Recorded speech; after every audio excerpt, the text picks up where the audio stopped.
What's up everybody, Kevin here, and we are back with another episode of 1 minute C# tutorial. In this video we are going to write ends with keyword. Now let's start it.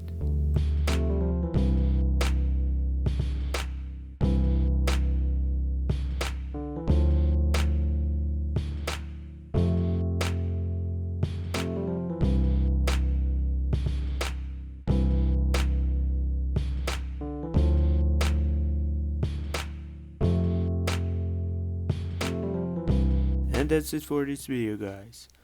Hope you find this video helpful and you liked it. If you did, please leave a like, and if you did not, leave a dislike. Thanks for watching, hope you have an awesome day, and peace out.